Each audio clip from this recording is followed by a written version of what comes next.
ശ്രീവിഘ്നരാജം ഭജേ ശ്രീവിഘ്നരാജം ഭജേ ശ്രീവിഘ്നരാജം ഭജേ.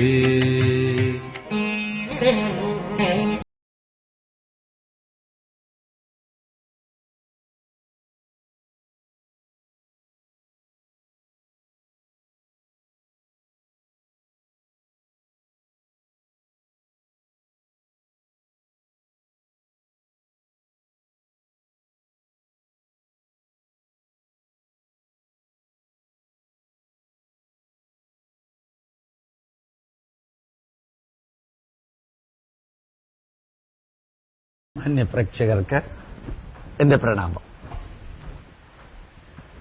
ഇന്ന് Indian institute of scientific ഹെറിറ്റേജിന്റെ കർമ്മമണ്ഡലത്തിലൂടെ ഏകദേശം 1 മണിക്കൂർ സമയം സനാതന ധർമ്മവിശ്വാസികളും ഹൈന്ദവ ജീവിത രീതിയും ആരാധനാക്രമവും അനുശാസിക്കുന്നവരുമായ നമ്മൾ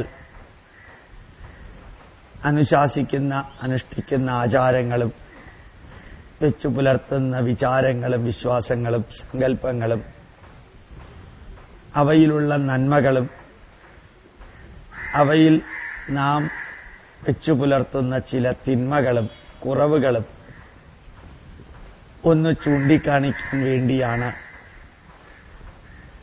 ഈ ഒരു സന്ദേശം നിങ്ങളുടെ മുമ്പിൽ എത്തിക്കുന്നത്. ഒരുപക്ഷേ ശ്രീനാരായണ ഗുരുദേവന്റെ പുണ്യശിഷ്യനായ കുമാരനാശാൻ പറഞ്ഞതുപോലെ മാറ്റുവിൻ ചട്ടങ്ങളെ. നമ്മൾ കുറേ നന്മകള് കുറേ തിന്മകള് നമ്മുടെ ജീവിതത്തിൽ വ്യക്തിപരമായും കുടുംബപരമായും സമൂഹപരമായും നമ്മൾ ആചരിക്കുന്നു, അനുഷ്ഠിക്കുന്നു. അവയിൽ പലതും ബുദ്ധിക്കും യുക്തിക്കും ശാസ്ത്രത്തിനും നിരക്കാത്തതാണ്. ധാരാളം കാര്യങ്ങൾ ബുദ്ധിക്കും യുക്തിക്കും ശാസ്ത്രത്തിനും നിരക്കുന്നതാണ്. പക്ഷേ അതിനെ സയന്റിഫിക്കലി, ലോജിക്കലി, റാഷണലി വിശകലനം ചെയ്യാനുള്ള മനസ്സ് നമുക്ക് ഇല്ലാതെ പോകുന്നു. അതുകൊണ്ട് തന്നെ കഴിഞ്ഞ 10-ലേറെ വർഷമായിട്ട് 1999 ആഗസ്റ്റ് 15-ാം തീയതി ആരംഭിച്ച ഈ ദശാബ്ദക്കാലത്തെ മഹായജ്ഞത്തിൽ സനാതനധർമ്മം പഠിക്കാനും പഠിപ്പിക്കാനും പ്രചരിപ്പിക്കാനുമെല്ലാം ശ്രമിക്കുന്നു. അതിനുശേഷം അത് പ്രതിരോധിക്കാനും ഇനി നമ്മൾ കുറെ കൂടി മുമ്പോട്ട് പോകുമ്പോൾ അനുശാസിക്കേണ്ടതുമായ കാര്യങ്ങൾ അതൊന്ന് നിങ്ങളെ അറിയിക്കാനും വേണ്ടി ഈ സമയം വിനിയോഗിക്കുകയാണ്. കുറേ കാര്യങ്ങൾ നിങ്ങളോട് പറയുമ്പോൾ നിങ്ങളെല്ലാവരും ഞാൻ നിങ്ങളോട് പറയുന്ന വരികളുടെ സന്ദേശങ്ങളുടെ അവസ്ഥ നിങ്ങളുമായി സ്വയം മനസ്സിലാക്കി അത് നിങ്ങളുടെ കർമ്മമണ്ഡലത്തിൽ വേണ്ട വിധത്തിലുള്ള മാറ്റങ്ങൾക്ക് വേണ്ടി ഉപയോഗിക്കണം. ഒരു കാരണവശാലും ഒരാചാരത്തെയോ വിചാരത്തെയോ വിശ്വാസത്തെയോ എതിർക്കാനോ പുച്ഛിക്കാനോ അല്ല ഞാൻ ഇനിയുള്ള സന്ദേശം പറയാൻ പോകുന്നത്. മറിച്ച് 21-ാം നൂറ്റാണ്ടിൽ ജീവിക്കുന്ന നമ്മളുടെ ആചാരങ്ങളിലും വിചാരങ്ങളിലും വരുത്തേണ്ടതായ അഗാധമായ മാറ്റങ്ങളെക്കുറിച്ച് അതൊന്ന് നിങ്ങളെ അറിയിക്കേണ്ട ഉത്തരവാദിത്വം ജഗദീശ്വരൻ എന്നെ ഏൽപ്പിച്ചത് ഞാൻ നിങ്ങളോട് പറയുകയാണ്. അതിലൊരു ചെറിയ കാര്യം ആദ്യം പറയട്ടെ. ഇന്ന് വിനായക ചതുർത്ഥി ദിവസമാണ്. 2011 വിനായക ചതുർത്ഥി ദിവസമാണ് ഇത് റെക്കോർഡ് ചെയ്യുന്നത്. ധാരാളം ക്ഷേത്രങ്ങളിൽ 1,001 നാളികേരത്തിന്റെയും 11,000 നാളികേരത്തിന്റെയും എല്ലാം ഗണപതി ഹോമം നടത്തുന്നത് കണ്ടു. അങ്ങനെ നടത്തുന്നുണ്ടെന്നുള്ള ഫ്ലക്സും വെച്ചിട്ടുണ്ട്, ബാനറും വെച്ചിട്ടുണ്ട് പല സ്ഥലത്തും. നമ്മളൊന്ന് ചിന്തിക്കണം, 1000-ഓ 10,000-ഓ നാളികേരം അത് ഈ അഗ്നിയിലിട്ട് കത്തിക്കണമെന്ന് ഏതെങ്കിലും തന്ത്രസമുച്ചയത്തിൽ പറഞ്ഞിട്ടുണ്ടോ? ഗണേശ പുരാണത്തിൽ പറഞ്ഞിട്ടുണ്ടോ? നമ്മൾ ഗണപതി ഹോമം നടത്തണം. അത് അത്യാവശ്യമാണ്, നന്മ നിറഞ്ഞതാണ്, വേണ്ടതാണ്. പക്ഷേ 2-3 നാളികേരത്തിന്റെ അല്ലെങ്കിൽ അഷ്ടദ്രവ്യം 8 നാളികേരത്തിന്റെ ഗണപതി ഹോമം നടത്തിയാൽ പോരെ? ബാക്കി 1000 നാളികേരത്തിന്റെ ഗണപതി ഹോമം നടത്താൻ ഉദ്ദേശിച്ചവര് 8 നാളികേരത്തിന്റെ ഗണപതി ഹോമം നടത്തി 993 നാളികേരം ഗണപതിക്ക് നിവേദിച്ച് ഭക്തന്മാർക്ക് വിതരണം ചെയ്യുന്നതല്ലേ കുറെ കൂടി നല്ലത്? അന്തരീക്ഷത്തില് പരിധിക്കപ്പുറം പുക വന്നാൽ അത് അന്തരീക്ഷ ശുചീകരണത്തിനോ ശുദ്ധീകരണത്തിനോ ഉപയോഗിക്കാൻ സാധിക്കില്ല. മറിച്ച് അന്തരീക്ഷ മലിനീകരണത്തിനായിരിക്കും അത് കാരണമാകുന്നത്. നല്ല വിലപിടിപ്പുള്ള മനുഷ്യന് ഉപയോഗിക്കാവുന്ന ഒരു ഭക്ഷ്യദ്രവ്യം പ്രസാദമായിട്ട് ഉപയോഗിക്കാൻ സാധിക്കുന്നതിന് പകരം അഗ്നിയിൽ അത് കത്തിച്ച് കളയുന്നത് നമുക്കൊന്ന് പുനർവിചിന്തനം ചെയ്തൂടെ? അതുകൊണ്ട് ഞാൻ നിങ്ങളോട് അഭ്യർത്ഥിക്കുന്നു, നമുക്ക് ഗണപതി ഹോമം നടത്തുമ്പോൾ ആവശ്യമില്ലാത്ത വേസ്റ്റേജുകൾ ഒഴിവാക്കി കുറച്ച് നാളികേരം ഗണപതി ഹോമത്തിന് അഷ്ടദ്രവ്യം ഉണ്ടാക്കാനും ബാക്കിയുള്ളത് മുഴുവനും ഗണപതിക്ക് നിവേദിച്ചു കൊടുക്കാനും ഉപയോഗിക്കാൻ സാധിക്കട്ടെ. ഇനി ഒരു സന്ദേശം എനിക്ക് നിങ്ങളോട് പറയാനുള്ളത്, നമ്മളുടെ ക്ഷേത്രങ്ങളിൽ ധാരാളം വെടിക്കെട്ട് നടക്കുന്നു. പല ക്ഷേത്രങ്ങളിലും പ്രഭാഷണത്തിന് പോകുമ്പോൾ എന്നെ സ്വാഗതം ചെയ്യുന്ന സമയത്ത് പറയാറുണ്ട്, 75 ലക്ഷം രൂപയുടെ വെടിക്കെട്ടാണ് ഇവിടെ നടക്കുന്നത്, 50 ലക്ഷം രൂപയുടെ വെടിക്കെട്ടാണ് നടക്കുന്നത്. എന്റെ PhD കെമിസ്ട്രിയിലാണ്. ആ കെമിസ്ട്രിയുടെ അടിസ്ഥാനത്തിൽ ഞാൻ നിങ്ങളോട് പറയാൻ ആഗ്രഹിക്കുകയാണ്, ഈ വെടിക്കെട്ടിലുള്ള potassium, aluminium, acid, phosphorus, sulphur, selenium, lead ഇതെല്ലാം 1000-1400 ഡിഗ്രി സെന്റിഗ്രേഡിൽ ആവിയായിട്ട് അന്തരീക്ഷത്തിൽ അങ്ങോട്ട് നിൽക്കുകയാണ്. അതിൽ ഒരു ചെറിയ അംശം ശ്വാസകോശത്തിൽ കൂടെ അകത്തേക്ക് പോയാൽ അയാൾക്ക് ക്യാൻസർ വരുമെന്നുള്ളത് ഉറപ്പാണ്. അമ്പലത്തിന്റെ പേരിൽ ഇത്രയും അധികം വെടിക്കെട്ടിന്റെ ആവശ്യമുണ്ടോ? ഗോപാലകൃഷ്ണൻ നിഷേധാത്മകമായി നിങ്ങളോട് പറയല്ല. നമുക്ക് അമ്പലത്തിലേക്ക് ആൾക്കാർ വരാൻ നമ്മൾ ഈ വെടിക്കെട്ട് ഒരു പ്രയോജനം ചെയ്യുമെന്ന് ധരിക്കുന്നത് തെറ്റല്ലേ? അല്ലെങ്കിൽ വെടിക്കെട്ട് കാണാനും കേൾപ്പിക്കാനും വേണ്ടി ആൾക്കാരെ വരുത്തുന്നത് കൊണ്ട് ക്ഷേത്രത്തിന്റെ ഉദ്ദേശം സഫലമാവുമോ? ഞാൻ തമാശനാണെങ്കിലും ഒരു സന്ദേശം നൽകാൻ ആഗ്രഹിക്കുന്നു. ബാർബർ ഷോപ്പിനകത്ത് ചായക്കട നടത്തരുത്, ചായക്കടയ്ക്കകത്ത് ബാർബർ ഷോപ്പും നടത്തരുത്. അമ്പലത്തിനകത്ത് ചൈതന്യവത്തായ സന്ദേശങ്ങൾ കൊടുക്കാൻ വേണ്ടിയുള്ളതാണ് അമ്പലം. അവിടെ ഈ വെടിക്കെട്ടിന്റെ ആവശ്യമില്ല. ജനങ്ങളെ വരുത്താൻ വേണ്ടി ക്ഷേത്രത്തിന് അനുയോജ്യമല്ലാത്തത് ഒഴിവാക്കണം. വേണമെങ്കിൽ 2, 3, 4, 5 എനിക്ക് എതിർപ്പില്ല. അന്തരീക്ഷത്തെ മലിനീകരിക്കുന്ന ഒന്ന് ചൈതന്യവത്തായ ക്ഷേത്രത്തിൽ നിന്നുണ്ടാകരുത് എന്ന് ഞാൻ അഭ്യർത്ഥിക്കുന്നു. ഇനി എനിക്ക് നിങ്ങളോടൊന്ന് പറയാനുള്ളത്, 15, 20, 25 ആനകളെ കൂച്ചുവിലങ്ങിട്ട് ക്ഷേത്രങ്ങളിൽ ഉത്സവം നടത്താറുണ്ട്. ആനയെ അമ്പലത്തിലേക്ക് എത്തിക്കുന്നത് മുഴുവനും ബ്രോക്കർമാരാണ്, മീഡിയേറ്റർമാരാണ്. അവരാണ് ആനയുടെ ഫ്ലക്സ് എല്ലാം വെച്ച് ആനയ്ക്ക് വേണ്ടി 3 ലക്ഷവും 4 ലക്ഷവും അമ്പലക്കാരെ കൊണ്ട് ചെലവഴിപ്പിക്കുന്നത്.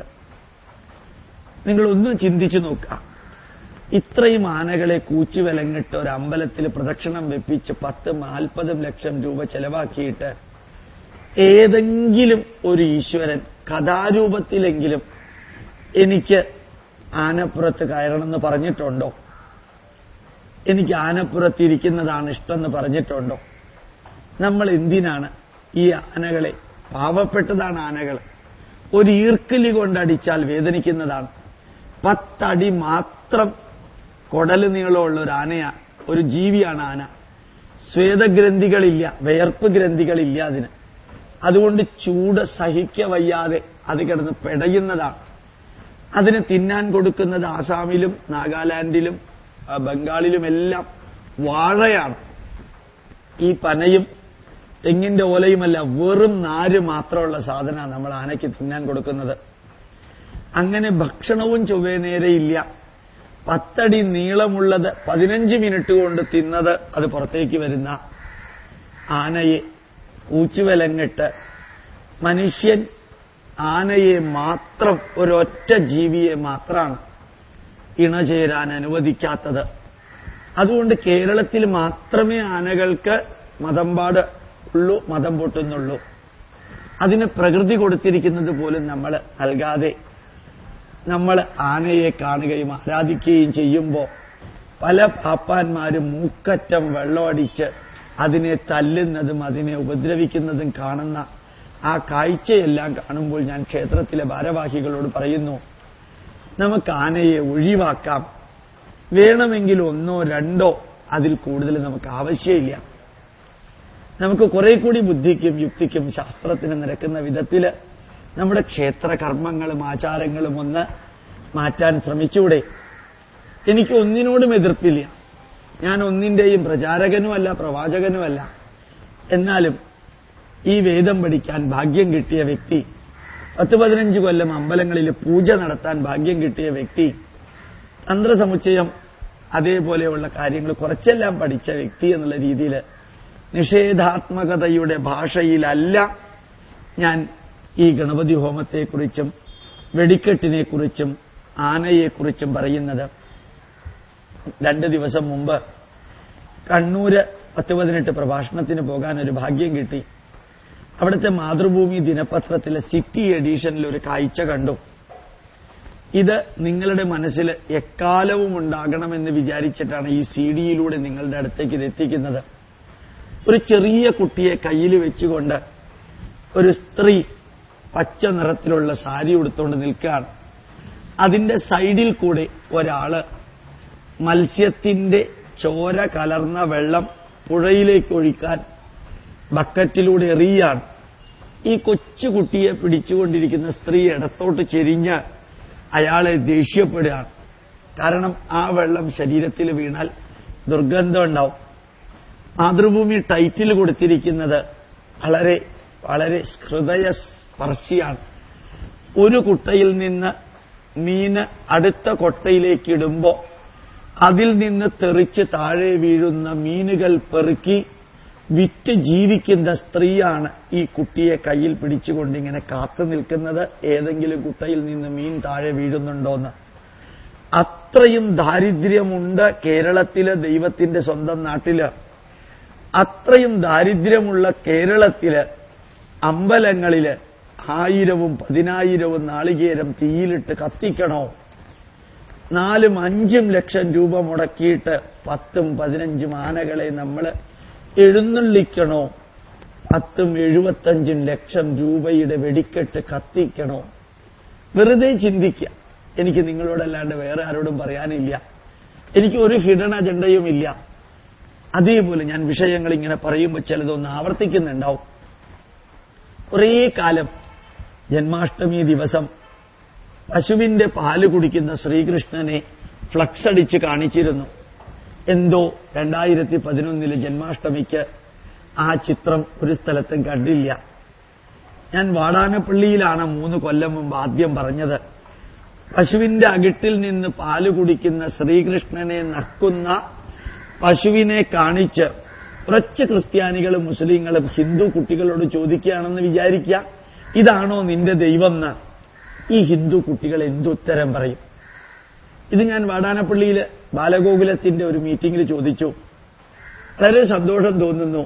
2011 ഒരു സ്ഥലത്തും അങ്ങനെ ഒരു ചിത്രം ഇല്ല. അതിന്റെ അർത്ഥം മനസ്സിലാക്കുന്നവർക്ക് അത് കാണിച്ചു കൊടുക്കുന്നതിൽ വിരോധമില്ല. പക്ഷേ റൂട്ടിലും വഴിനീളയും അപ്രകാരം ഒരു ഫ്ലക്സ് അടിച്ച് വെക്കുമ്പോൾ ഉണ്ടാവുന്ന വേദനാജനകമായ ചോദ്യങ്ങൾക്ക് മുമ്പിൽ ഹിന്ദു കുട്ടികൾക്ക് ഉത്തരം പറയാൻ സാധിക്കില്ല. ഇതിനോട് ചേർത്ത് ഞാൻ വേറൊരു കാര്യവും കൂടി നിങ്ങളോട് പറയാം. ഭദ്രകാളിയുടെ ഫ്ലക്സ് അടിച്ച് റോഡ് മുഴുവനും വെക്കുന്നുണ്ട്. എന്താ ഭദ്രകാളി എന്ന വാക്കിന്റെ അർത്ഥം? ഭദ്രം മംഗളകരം, കാളി കാലത്തിന് അതീതമായിട്ടുള്ള സ്ത്രൈണഭാവം, പ്രകൃതിയുടെ കാലത്തിന്റെ രൂപമാണ് കാലം, കാലി, കാളി. അതാണ് നമ്മൾ ബംഗാളിലെല്ലാം ആരാധിക്കാൻ, കാളി രൂപത്തിൽ ആരാധിക്കാം. ആ കാളി രൂപത്തിൽ വേണമെങ്കിൽ രൗദ്രഭാവം കാണിക്കാൻ കഴുത്തിൽ കൊടലുമാല, ഹസ്തമാല, ശിരോമാല ഇതെല്ലാം വെക്കാറുണ്ട്. പക്ഷെ ഈ 21ാം നൂറ്റാണ്ടിൽ ജീവിക്കുന്ന നമ്മൾ നാവിൽ നിന്ന് ചോര ഒലിക്കുന്ന ഒരു കാളി രൂപം, കയ്യിൽ ചോര നിറച്ചു വെച്ച ഒരു പാത്രം, വലത്തെ കയ്യിലൊരു വാള്, ആ കാളിയുടെ കഴുത്തില് ശിരസ് മനുഷ്യന്റെ തലയറുത്ത് ചോരയിട്ടിട്ട് വീഴുന്ന കാളി രൂപം, മനുഷ്യന്റെ കയ്യറുത്ത രൂപം, ആ കാളി കയറി നിൽക്കുന്നതാണെങ്കിൽ ശിവന്റെ മുകളിൽ അല്ലെങ്കിൽ ശിവനെ ചവിട്ടി നിൽക്കുന്നു. ഇതിനെല്ലാത്തിനും അർത്ഥമുണ്ട്, ഇതിനെല്ലാത്തിനും സന്ദേശമുണ്ട്. ആർക്ക്? അതിന്റെ അർത്ഥം അറിയാവുന്നവർക്ക് മാത്രം അതിന്റെ സന്ദേശം മനസ്സിലാക്കാൻ സാധിക്കുന്ന തരംഗദൈർഘ്യമുള്ളവർക്ക് അത് കാണുമ്പോൾ മനസ്സിലാവും. അത് കാണുമ്പോൾ മനസ്സിലാക്കാൻ കഴിവുള്ളവർ കേരളത്തിൽ എത്ര പേരുണ്ട്? 3.67 കോടി ജനതയുള്ള കേരളത്തില് 10 പേർക്ക് പോലും അതിന്റെ അർത്ഥം അറിഞ്ഞുകൂടാ. അങ്ങനെയുള്ളപ്പോ ഈ ആയിരക്കണക്കിന് ഫ്ലക്സ് ഈ ഭദ്രകാളിയുടെ എന്ന് പറഞ്ഞ് നാക്കിലൂടെ ചോര വരുന്നത് ഈ റോട്ടിലൂടെ ഇങ്ങനെ വെച്ച് പ്രദർശിപ്പിച്ചു പോകുമ്പോൾ ഞാൻ നേരത്തെ ശ്രീകൃഷ്ണനെ കുറിച്ച് ചോദിക്കുന്ന ഒരു ചോദ്യം ഇതിന് ഞാൻ നിങ്ങളോട് ചോദിക്കാം. കമ്മ്യൂണിസ്റ്റുകാരോ കോൺഗ്രസുകാരോ യുക്തിവാദികളോ ചോദിക്കാതിരിക്കട്ടെ, അതിനെക്കുറിച്ച് നമ്മൾ ഉത്തരം പറയണം. പക്ഷെ മുസ്ലിം കുട്ടികളും ക്രിസ്ത്യൻ കുട്ടികളും ഹിന്ദു കാര്യങ്ങൾ അറിയാനോ എതിർക്കാനോ വേണ്ടി ഈ വിരല് ചൂണ്ടിക്കൊണ്ട് ഹിന്ദു കുട്ടികളോട് ചോദിച്ചു എന്ന് വിചാരിക്കുക, ഈ കഴുത്തിൽ മനുഷ്യന്റെ തലയറുത്ത് വെച്ചിരിക്കുന്ന ദൈവമാണോ നിന്റെ ദൈവം? അതിനേക്കാൾ എത്ര നല്ല ദൈവമാണ് ഞങ്ങൾക്കുള്ളത് എന്ന് പറഞ്ഞാൽ ഹിന്ദു കുട്ടികൾ എന്ത് ഉത്തരം പറയും? അവർക്ക് അതിന്റെ സന്ദേശം അറിഞ്ഞൂടാ. പാവങ്ങൾക്ക് എല്ലാവരെയും പഠിപ്പിക്കാനോട്ട് ആർക്കും സമയവും ഇല്ല. അങ്ങനെയുള്ള അവസ്ഥയിൽ തെറ്റായി വ്യാഖ്യാനിക്കപ്പെടാൻ സാധ്യതയുള്ള ഇത്തരത്തിലുള്ള ഫ്ലക്സുകൾ ഒഴിവാക്കിക്കൂടെ നമുക്ക്? അത് മനസ്സിലാക്കാൻ ആഗ്രഹമുള്ളവര് വെബ്സൈറ്റിൽ പോയാൽ കാണാം, അല്ലെങ്കിൽ ഗൂഗിൾ സെർച്ചിൽ പോയാൽ കിട്ടും. അതല്ലെങ്കിൽ കാളി രൂപത്തില് പ്രഥമം ശൈലപുത്രീതി, ദ്വിതീയം ബ്രഹ്മചാരിണി, തൃതീയം ചന്ദ്രഖണ്ഡേതി, കൂഷ്മാണ്ഡേതി, ചതുർത്ഥകം പഞ്ചമം സ്കന്ദമാദേതി, ഷഷ്ടം കാർത്യായനീതി ച, സപ്തമം കാളരാത്രി ച, മഹാഗൗരീതി ചാഷ്ടമം, നവമം സിദ്ധിദാത്രി ച, നവദുർഗാ പ്രകീർത്തിത. ദേവി മഹാത്മ്യത്തിലേക്ക് പോയാൽ കിട്ടും, ദേവി ഭാഗവതത്തിലേക്ക് പോയാൽ കിട്ടും. ഫ്ലക്സ് അടിച്ചു വെട്ടാൽ കിട്ടില്ല.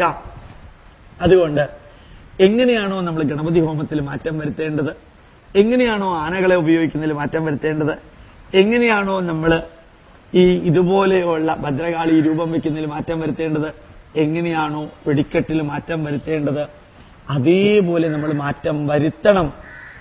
ചില അമ്പലങ്ങളിൽ കള്ള് നിവേദ്യമുണ്ട്. എങ്ങനെയാ കള്ള് നിവേദ്യം വന്നത്? കൗളമാർഗ തൽപര സേവിതായൈ നമഃ എന്നൊരു വാക്ക് ലളിതാ സഹസ്രനാമത്തിലുണ്ട്. കൗളമാർഗം എന്നൊരു ആരാധനാക്രമം ഉണ്ടായിരുന്നു.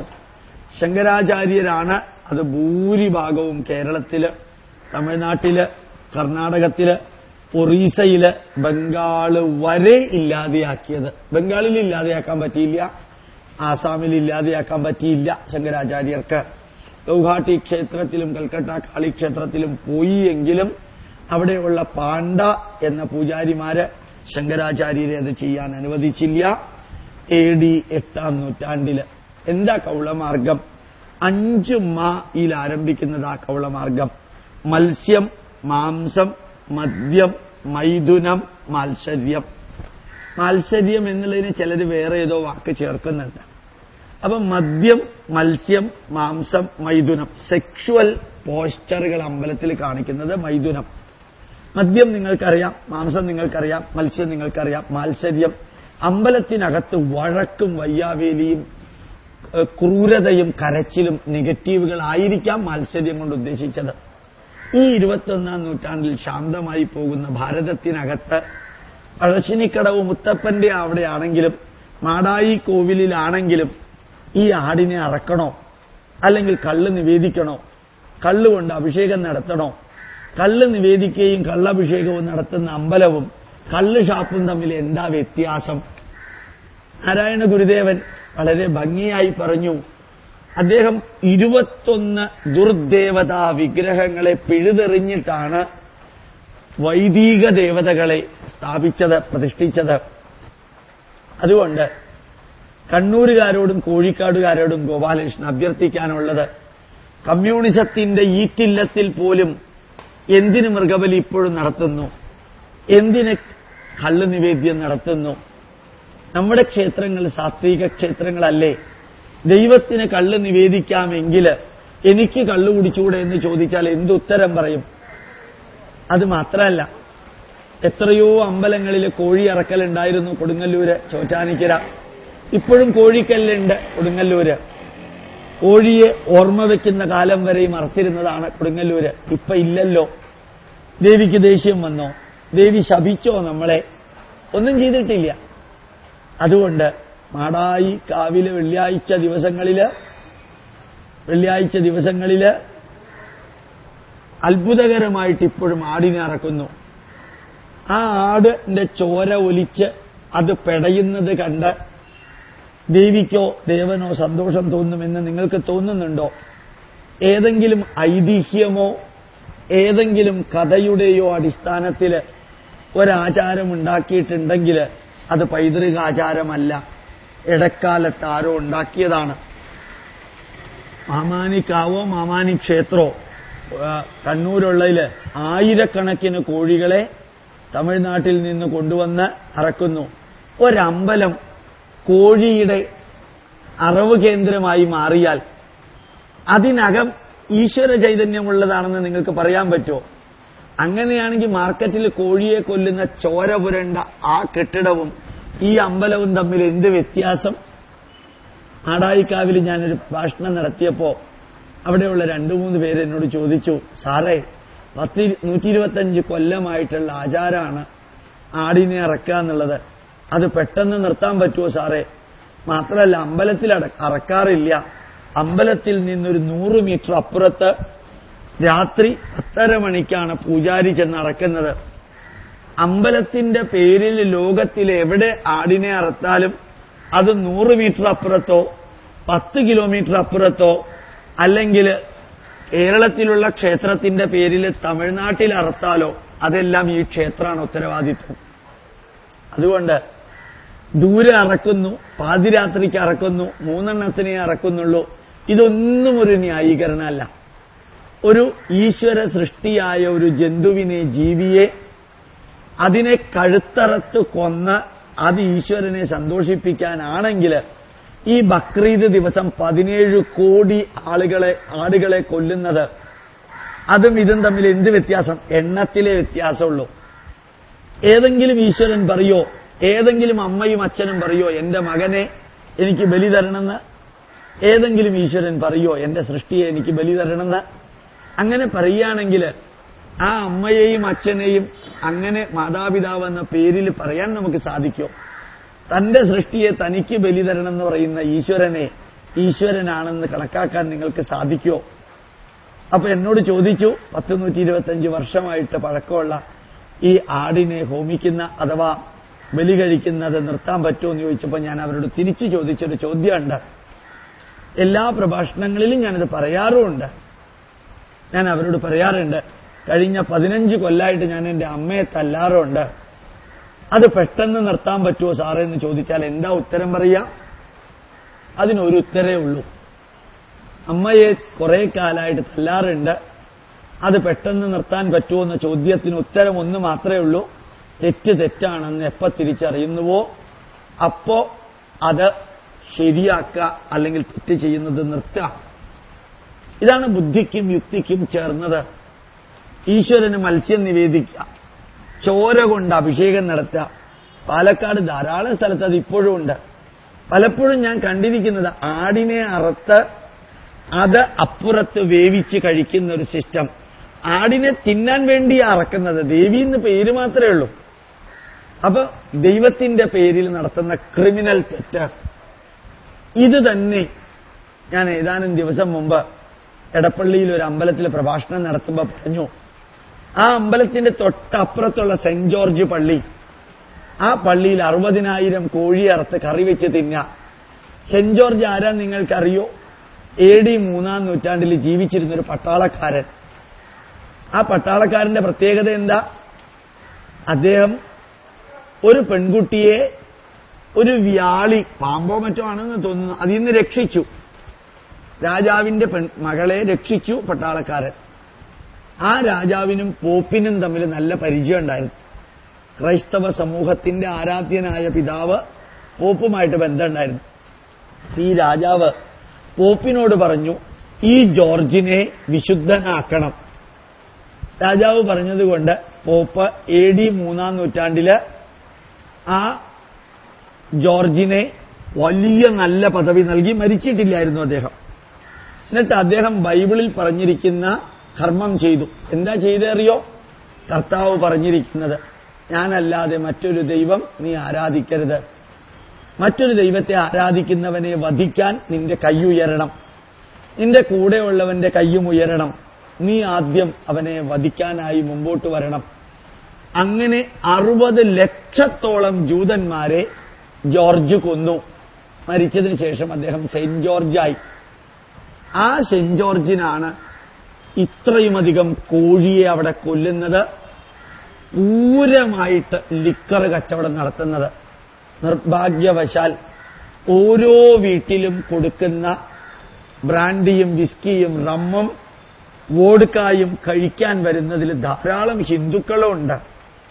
ഒരു സെന്റ് ജോർജിന്റെയോ ഒരു ദേവിയുടെയോ ഭദ്രകാളിയുടെയോ മുത്തപ്പന്റെയോ പേരില് കള്ള് പ്രസാദമായിട്ട് കൊടുക്കാം.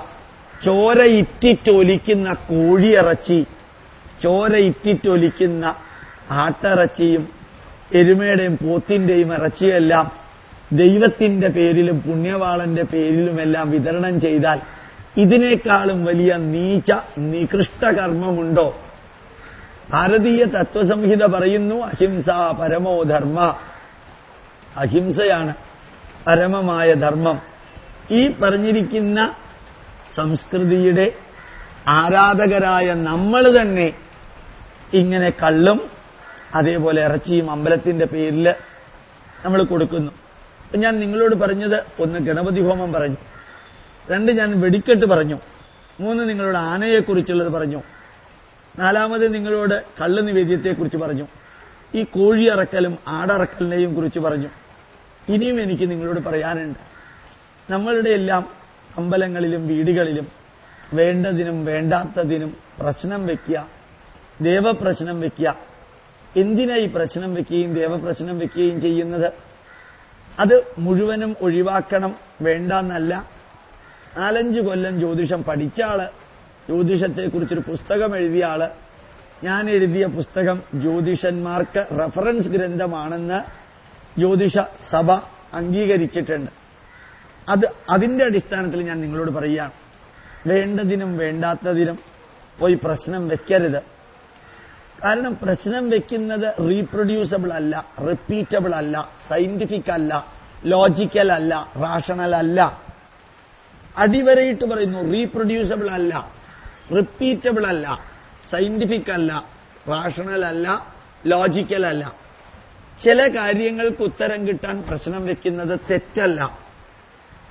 അമ്പലത്തില് ശിവന്റെ പ്രതിഷ്ഠ വടക്കോട്ട് വേണോ പടിഞ്ഞാട്ട് വേണോ എന്ന് സംശയം വരുമ്പോൾ പ്രശ്നം വെച്ചിട്ട് അതിന്റെ ഉത്തരം കണ്ടെത്തിക്കോളൂ, എനിക്ക് ഒരു കുഴപ്പമില്ല.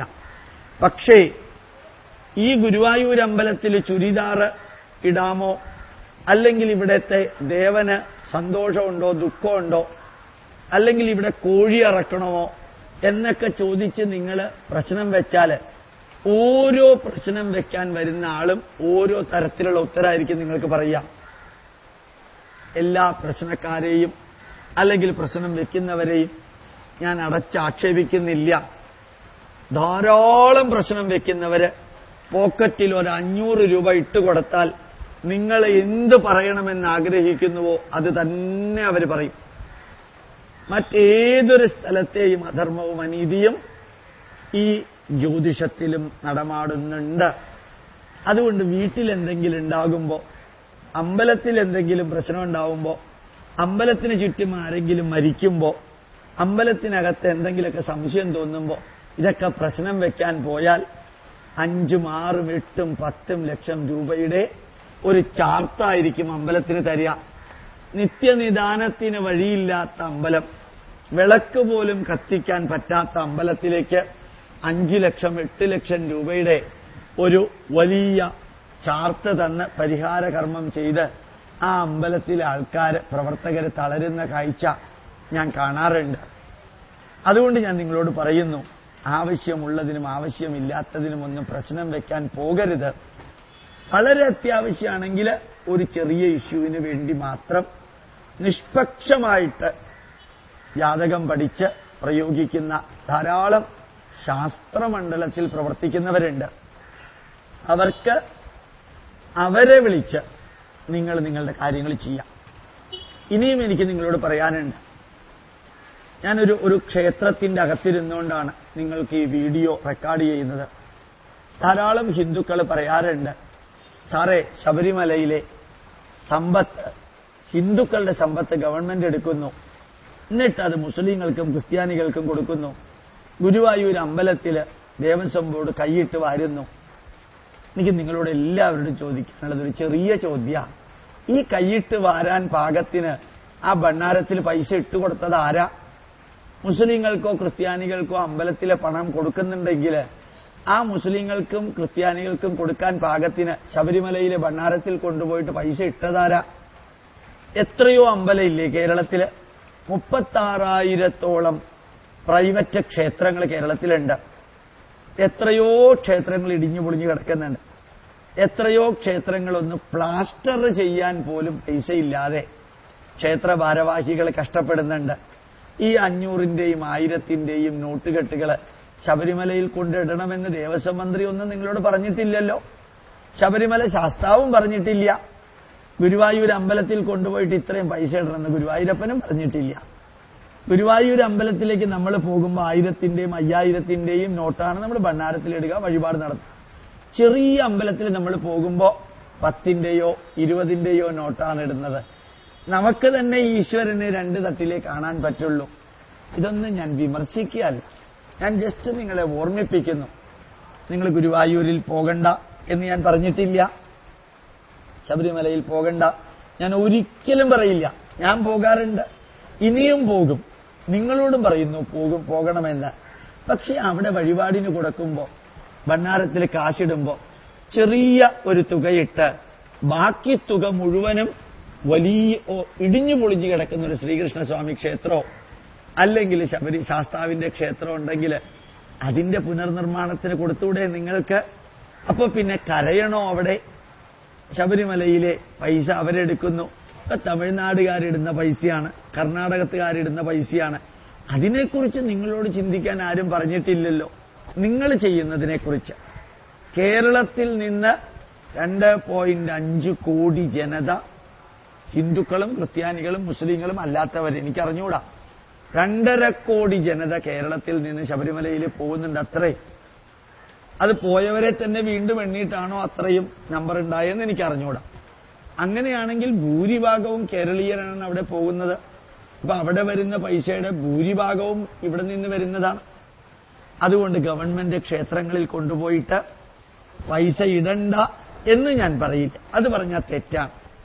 പക്ഷെ അവിടെ വളരെ ചെറിയൊരു എമൗണ്ട് ഇട്ട് ബാക്കി മുഴുവനും പുനർനിർമ്മാണമോ നവീകരണമോ വികസനമോ നടക്കുന്ന ക്ഷേത്രങ്ങളിൽ അത് സമർപ്പിച്ചാൽ, ഞാൻ പറയുന്നു, ഗരുഡപുരാണത്തിലെ 2-ാം ഭാഗത്തില് പറയുന്നുണ്ട്, ഒരു ക്ഷേത്രം നിർമ്മിക്കാനായിട്ട് സഹായിക്കുകയാണെങ്കിൽ 7 തലമുറ 7 ജന്മം പുണ്യം കിട്ടുമെന്ന്. ഞാൻ ഗരുഡപുരാണത്തിലെ വരി കോട്ട് ചെയ്തു എന്നേ ഉള്ളൂ. അത് സയന്റിഫിക് ആണോ ലോജിക്കലാണോ റാഷണലാണോ എന്നെനിക്ക് അറിഞ്ഞൂടാ. പക്ഷെ ഒന്നുറപ്പാ, ഒരു ക്ഷേത്രത്തിന്റെ നിർമ്മാണ വേളയിൽ നിങ്ങൾ കുറച്ച് ഇഷ്ടികയോ സിമന്റോ മരമോ മെറ്റലോ അല്ലെങ്കിൽ ഇരുമ്പോ അയൺ സ്റ്റീലോ കൊടുത്താൽ ആ ക്ഷേത്രം എത്ര നൂറ്റാണ്ട് നിലനിൽക്കുമോ അത്രയും നൂറ്റാണ്ട് നിങ്ങളുടെ സംഭാവന അവിടെയുണ്ട്. അതുകൊണ്ട് ഗവൺമെന്റ് ക്ഷേത്രങ്ങളിൽ കൊണ്ടുപോയി പരിധിക്കപ്പുറം ഇതെല്ലാം സമർപ്പിച്ച് രാഷ്ട്രീയക്കാരുമല്ലാത്തവരും കൈയിട്ട് വാരുന്നതിന് കാരണക്കാരവരെക്കാളേറെ നിങ്ങളാണ് എന്നുകൂടി ഞാൻ നിങ്ങളെ സൂചിപ്പിക്കുന്നു. നമുക്കൊരു മാറ്റം വരുത്തുന്നതിനെക്കുറിച്ച് ചിന്തിക്കാം. അതേപോലെ ഞാൻ നിങ്ങളോട് പറയാൻ ആഗ്രഹിക്കുന്നു, അമ്പലങ്ങളിലെല്ലാം അന്നദാനമുണ്ട്. അന്നദാനം മഹാദാനം എന്ന് എഴുതി വെച്ചിട്ടുണ്ട് പല സ്ഥലത്തും. നേത്രദാനം, രക്തദാനം, ഭൂമിദാനം, വസ്ത്രദാനം, പശുദാനം, അതേപോലെ തന്നെയാണ് അന്നദാനം. മനുഷ്യൻ മതി എന്ന് പറയുന്ന ഒരേ ഒരു സാധനം ഭക്ഷണമാണ്. ബാക്കിയൊന്നും മതി എന്ന് പറയില്ല. പക്ഷേ അന്നം ദാനം ചെയ്യുമ്പോഴും ഭഗവത്ഗീതയിലെ 16, 17, 18 അധ്യായങ്ങളിൽ പറയുന്നു, അർഹിച്ച വ്യക്തികൾ വേണം, അർഹിച്ച വ്യക്തികൾക്ക് ദ്രവ്യം ദാനം ചെയ്യാൻ. വീട്ടിൽ ധാരാളം ഭക്ഷണം കഴിക്കാനുള്ളവർക്ക് എന്തിനാ വീണ്ടും വീണ്ടും ഭക്ഷണം കൊടുക്കുന്നത്? നിങ്ങൾ നോക്കിക്കോളൂ, ഏതെങ്കിലും അമ്പലത്തിൽ ഭഗവത്ഗീത യജ്ഞം നടക്കുകയാണെങ്കിൽ അത് കേൾക്കാൻ 10, 15 പേരേ ഉണ്ടാവുള്ളൂ. ഉച്ചയ്ക്ക് ഊണ് കഴിക്കാൻ അന്നദാനത്തിന് 1500, 2000 പേരുണ്ടാവും. അവരെല്ലാം ഭാഗവതത്തിന്റെ പേരിൽ പുണ്യത്തിന് വേണ്ടി വരികയാണോ?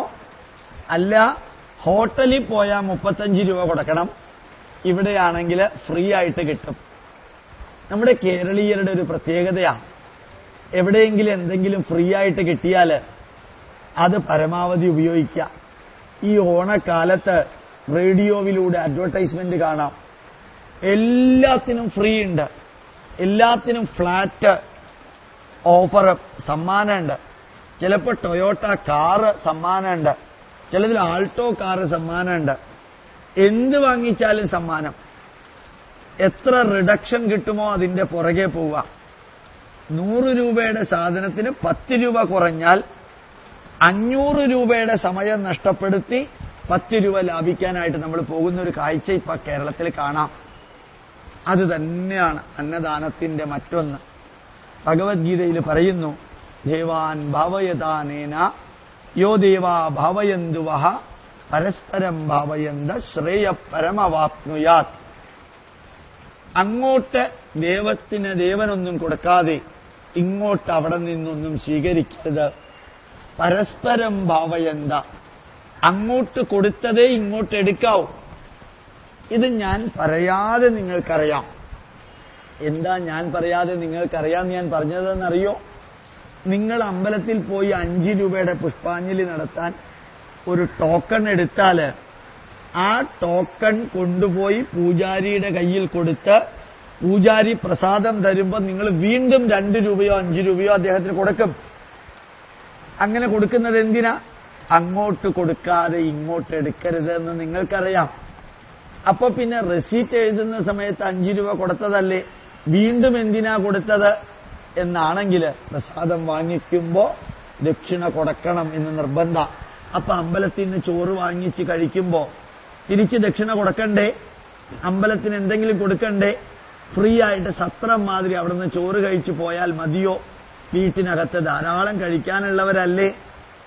ഞാൻ നിങ്ങളോട് അഭ്യർത്ഥിക്കുകയാണ്, ഏത് അമ്പലത്തിൽ അന്നദാനം നിങ്ങൾ ചെയ്യുമ്പോഴും എല്ലാവരോടും പറയാം, ഭണ്ഡാരത്തില് അതിനുവേണ്ടി സ്ഥാപിച്ച ഭണ്ഡാരത്തില് ഒന്നുകിൽ നേരത്തെ അരി കൊണ്ടുപോയി കൊടുക്കുക, അല്ലെങ്കിൽ പച്ചക്കറി കൊണ്ടുപോയി കൊടുക്കുക, അതല്ലെങ്കിൽ നിങ്ങൾക്ക് യഥാശക്തി സാധിക്കുന്ന ഒരു നാണയമോ നോട്ടോ അതിനകത്തിടുക.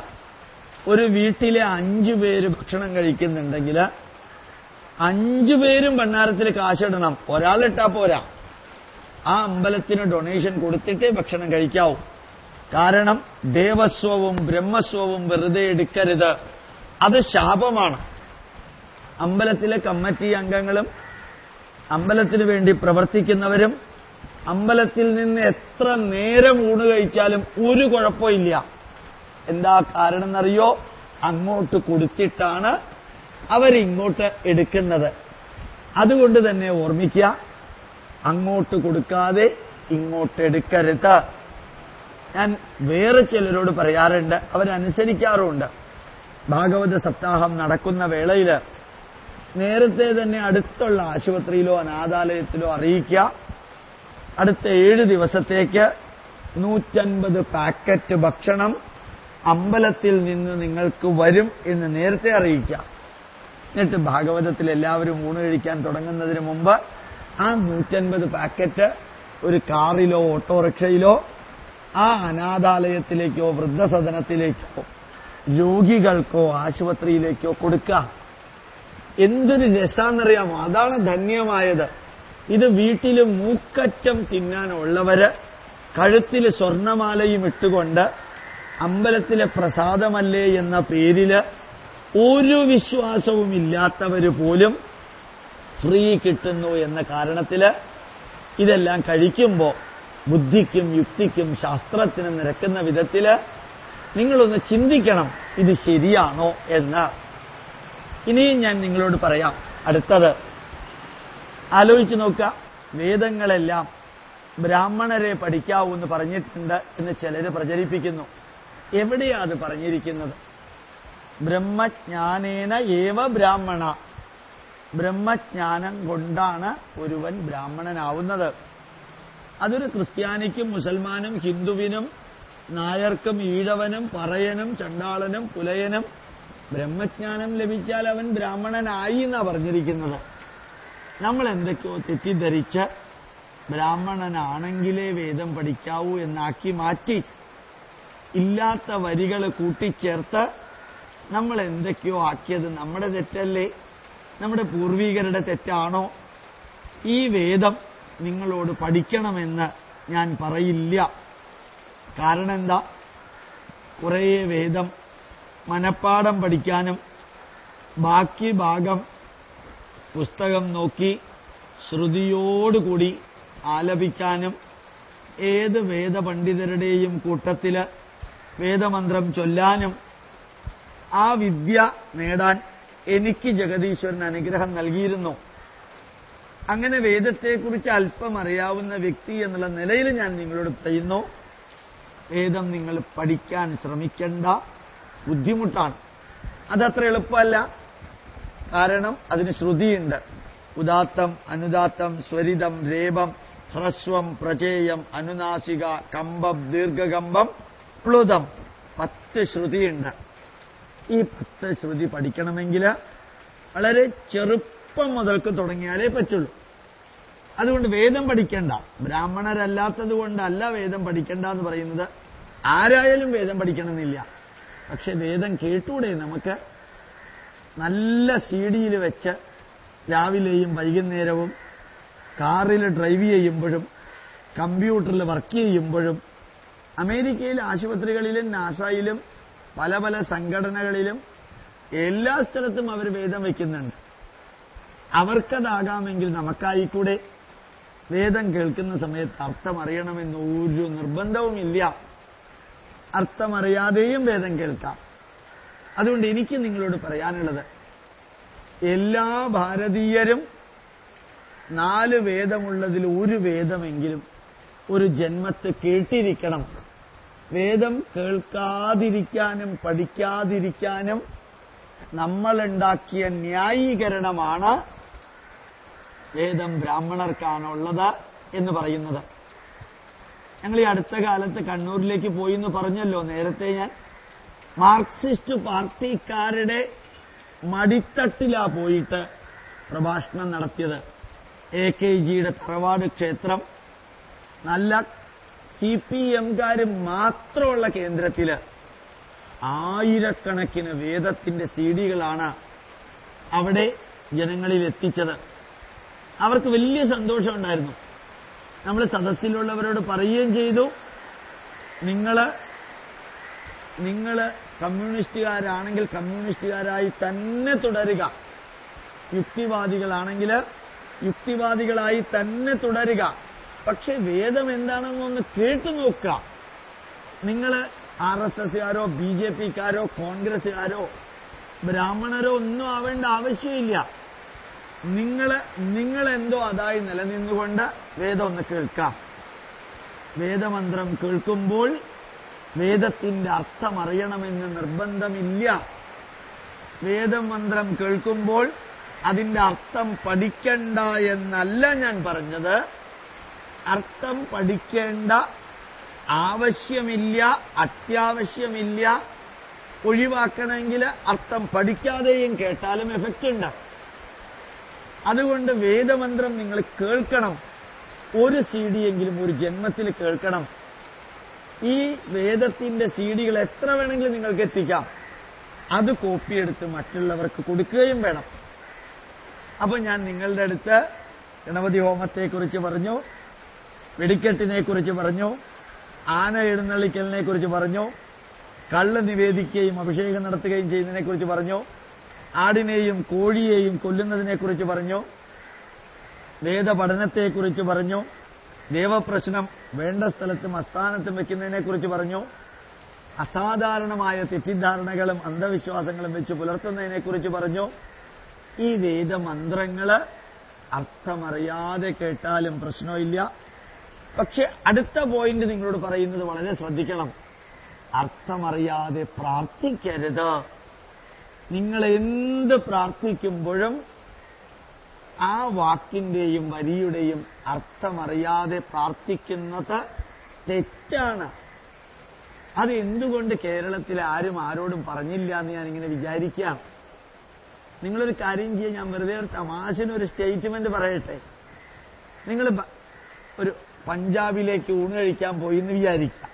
പഞ്ചാബിലേക്ക് ഒരു ജോലിക്ക് പോയി.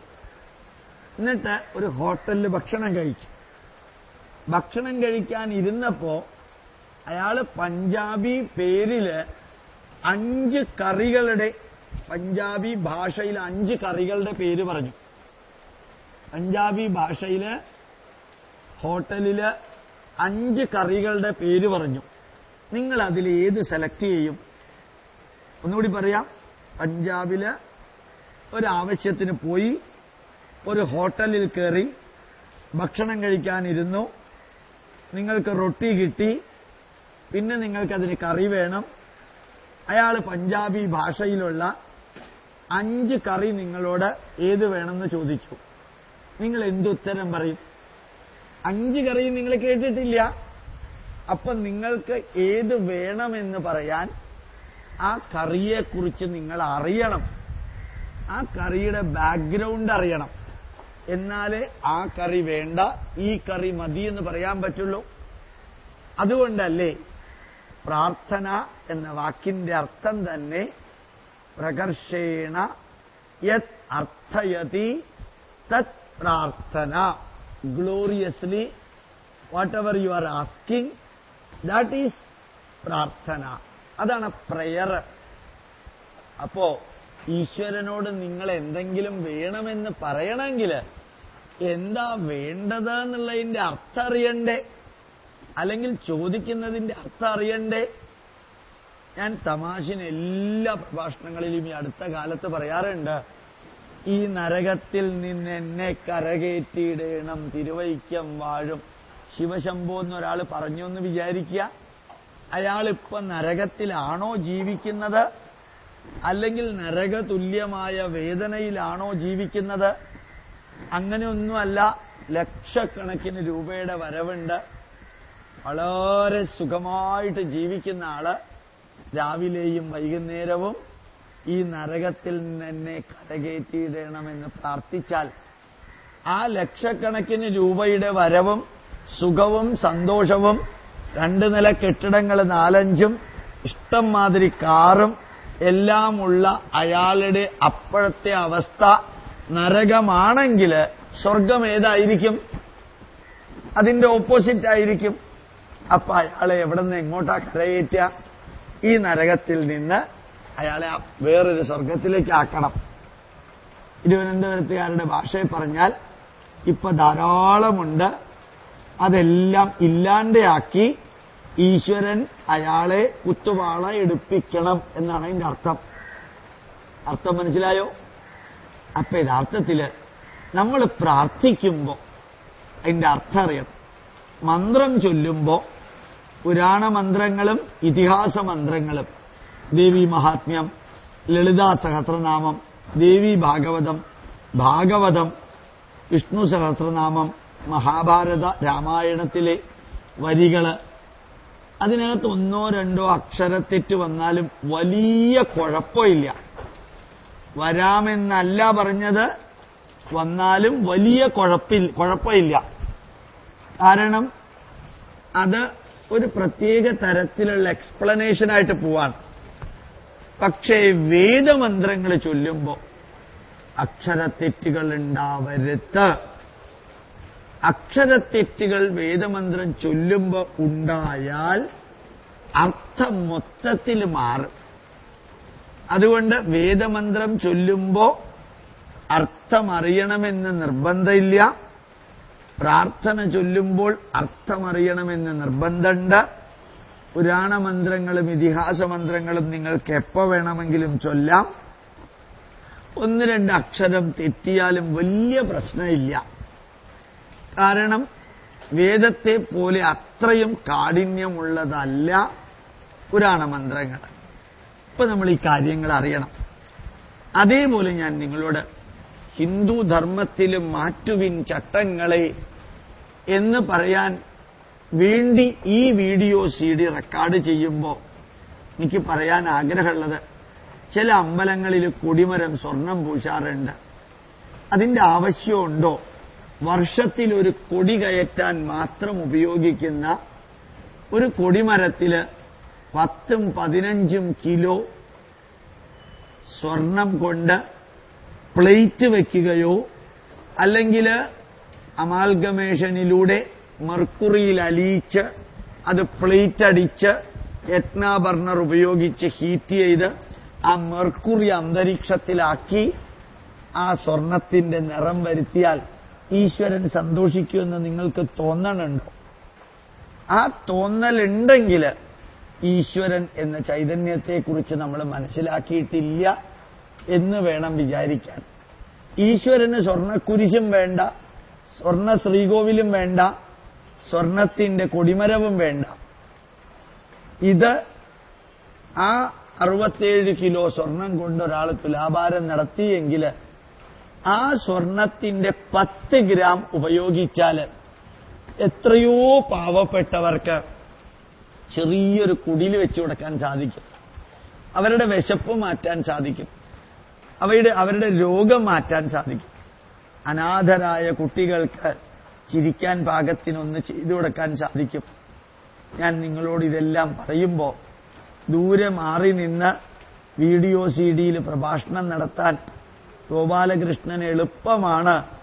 പാവപ്പെട്ടവരെ സഹായിക്കണം, വിശക്കുന്നവർക്ക് ചോറ് കൊടുക്കണം, അനാഥർക്ക് ആശ്വാസം കൊടുക്കണം എന്നൊക്കെ യേശുക്രിസ്തുവോ ശ്രീകൃഷ്ണനോ രമണ മഹർഷിയോ വിവേകാനന്ദനോ പറഞ്ഞതുപോലെ സുവിശേഷം പ്രസംഗിക്കാൻ എളുപ്പമാണ് ഗോപാലകൃഷ്ണ എന്ന് നിങ്ങൾക്ക് ആർക്കെങ്കിലും തോന്നുകയാണെങ്കിൽ തൊഴുകയ്യോടെ പറയുന്നു, എനിക്ക് കിട്ടുന്ന പെൻഷനും എന്റെ ഭാര്യയ്ക്കും 2 മക്കൾക്കും കിട്ടുന്ന ശമ്പളവും നല്ലൊരു ശതമാനം എത്രയോ അനാഥാലയങ്ങൾക്ക് കൊടുക്കുന്നു. ആ ഉറച്ച വിശ്വാസം കൊണ്ട് തന്നെയാണ് നിങ്ങളുടെ ക്യാമറയുടെ മുമ്പില് ഞാൻ ഈ വരി തരുന്നത്. അതേപോലെ ഇന്ത്യൻ ഇൻസ്റ്റിറ്റ്യൂട്ട് ഓഫ് സയന്റിഫിക് ഹെറിറ്റേജും സ്കൂളിലെ അനവധി പാവപ്പെട്ട വിദ്യാർത്ഥികൾക്ക് പുസ്തകം കൊടുക്കുന്നു. കാറ്ററാക്ട് ഓപ്പറേഷൻ കഴിഞ്ഞവർക്ക് കണ്ണട കൊടുക്കുന്നു. ലഭിക്കുന്ന മരുന്നുകൾ മാനന്തവാടി വയനാട് ജില്ലയ്ക്ക് കൊടുക്കുന്നു. ലഭിക്കുന്ന ഡ്രസ്സുകൾ അലക്കി വൃത്തിയാക്കി പുതിയതാണെങ്കിൽ അതേപോലെ 100 കണക്കിന് ആസാമും കേരളത്തിലെ വിവിധ ഭാഗങ്ങളിലേക്കും ആസാമിലേക്കും തമിഴ്നാട്ടിലേക്കും നിങ്ങൾ അയക്കുന്നുണ്ട്. അപ്പൊ സേവനം ചെയ്യല് വെറുതെ മൈക്കിലൂടെ ഒരു പ്രഭാഷണത്തിൽ പറയല്ല. കഴിഞ്ഞ 10 കൊല്ലമായിട്ട് ജീവിതത്തിൽ പകർത്തിയിട്ടാണ് നിങ്ങളോട് പറയുന്നത്. അതുകൊണ്ട് ഈ കൊടിമരത്തിന് സ്വർണം പൂശുകയും ശ്രീകോവിലിൽ സ്വർണം പൂശുകയും എല്ലാം ചെയ്യാൻ നിങ്ങൾ സഹായിക്കുന്ന വേളയിൽ ഓർക്കുക, ആ അമ്പലത്തിന്റെ കീഴിൽ 4ാം ക്ലാസ് വരെ ഒരു സ്കൂള് തുടങ്ങാം. ആ അമ്പലത്തിന്റെ കീഴിൽ ഒരു ചെറിയ ആശുപത്രിയെങ്കിലും തുടങ്ങാം. ഫ്രീ ആയിട്ട് നടത്തണ്ട. ആ സ്കൂള് ഫ്രീ ആയിട്ട് നടത്തരുത്, ചെറിയ ഫീസ് വാങ്ങിക്കാം. മറ്റ് കാര്യങ്ങൾ പഠിപ്പിക്കുന്ന കൂട്ടത്തില് നമ്മുടെ പൈതൃകവും പഠിപ്പിക്കാം. 4ാം ക്ലാസ് വരെ സ്കൂള് തുടങ്ങാൻ പഞ്ചായത്തുകാരെ അറിയിച്ചാൽ മതി. NOC വേണ്ട, ഗവൺമെന്റിന്റെ പെർമിഷൻ വേണ്ട, ഗവൺമെന്റിന്റെ പെർമിഷൻ വേണോന്ന് ചോദിക്കാൻ പോയാൽ വേണമെന്ന് അവർ പറയും. അമ്പലങ്ങളിൽ വിഷാംശം വമിക്കുന്ന വെടിക്കെട്ടുകൾ, വേദനിപ്പിക്കുന്ന ആനകളുടെ അവസ്ഥയെ, അതേപോലെ തന്നെ തെറ്റായിട്ടുള്ള ഓരോ കർമ്മങ്ങളും, ദേവപ്രശ്നം, ധാരാളം ഭക്ഷണം കഴിക്കാനുള്ളവർക്ക് അവർക്ക് തന്നെ അന്നദാനം കൊടുക്കുക, ഇങ്ങനെയുള്ള വേസ്റ്റേജ് അല്ലെങ്കിൽ ആവശ്യമില്ലാത്ത അനാവശ്യമായിട്ടുള്ള കാര്യങ്ങൾ, ഇവയെല്ലാം ബുദ്ധിക്കും യുക്തിക്കും ശാസ്ത്രത്തിനും നിരക്കുന്ന വിധത്തിൽ നിങ്ങൾ ചിന്തിച്ച് പഠിക്കണം. എന്നിട്ട് അത് ജീവിതത്തിൽ പകർത്തണം. അങ്ങനെ ജീവിതത്തിൽ പകർത്തുമ്പോഴാണ് 21ാം നൂറ്റാണ്ടിൽ ഹിന്ദു ധർമ്മം, അതിന് സയന്റിഫിക് ഹിന്ദുയിസം എന്ന് പറയാൻ സാധിക്കാം. സയന്റിഫിക് ഹിന്ദുയിസം എന്നൊരു വാക്ക്, സയന്റിഫിക് സ്പിരിച്വാലിറ്റി എന്നൊരു വാക്ക്, സയന്റിഫിക് റിലീജിയൻ എന്നൊരു വാക്ക്, സയന്റിഫിക് റിച്വൽ എന്നൊരു വാക്ക്, സയന്റിഫിക് ബിലീവ്സ് എന്നൊരു വാക്ക്, സയന്റിഫിക് ആയിട്ടുള്ള കൺസെപ്റ്റ്, സങ്കല്പങ്ങൾ, ഇതെല്ലാം സയന്റിഫിക് ആക്കി മാറ്റാൻ ലോകത്തിൽ സാധിക്കുന്ന ഒരേ ഒരു ധർമ്മം സനാതനധർമ്മമാണ്. ആ സനാതനധർമ്മത്തിൽ ഇടയ്ക്കിടയ്ക്ക് വരുന്ന ഒഴുക്കുത്തുകളും അന്ധവിശ്വാസങ്ങളും ദുരാചാരങ്ങളും ഇല്ലാതെയാക്കാൻ Indian institute of scientific heritage ധാരാളം സിഡികളും പുസ്തകങ്ങളും പ്രഭാഷണങ്ങളും ഇറക്കുന്നുണ്ട്. അത് യൂട്യൂബിൽ അവൈലബിൾ ആണ്. www.iishTV ടെലിവിഷനിൽ ലോകത്തിലെ 200 രാജ്യങ്ങളിൽ അത് കിട്ടും. www.iish.org വെബ്സൈറ്റ്, ലോകത്തിലെ എല്ലാ രാജ്യങ്ങളിലും അത് കിട്ടും. ഫ്രീ ആയിട്ട് ഡൗൺലോഡ് ചെയ്യാൻ സാധിക്കും. നമ്മളിലുള്ള അന്ധവിശ്വാസങ്ങളും ദുരാചാരങ്ങളും മാറ്റി ലോകത്തിനു മുഴുവനും മാതൃകയായിക്കൊണ്ട് ഒരു സനാതനധർമ്മം, ഒരു ഭാരതീയ ചിന്താധാര, ഇതെല്ലാം നമുക്ക് ലോകത്തിന് സമർപ്പിക്കാൻ ജഗദീശ്വര അനുഗ്രഹമുണ്ടാവട്ടെ എന്ന് പ്രാർത്ഥിച്ചുകൊണ്ട്, ഇതിന്റെ തുടർച്ചയായിട്ട് വേറൊരു CD കൂടി ഇറക്കുന്നുണ്ടാവും, വീഡിയോ CD കൂടി ഇറക്കുന്നുണ്ടാവും.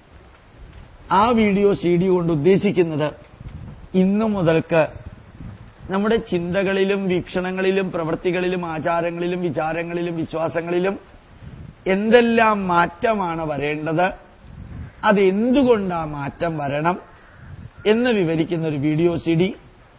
ഈ വീഡിയോ CD റെക്കോർഡ് ചെയ്തതിന് ശേഷം നിങ്ങൾക്ക് സമർപ്പിക്കുന്നുണ്ടാവുമെന്ന് പറഞ്ഞുകൊണ്ട് നിറഞ്ഞ ഹൃദയത്തോടുകൂടി പ്രണാമം, നമസ്കാരം.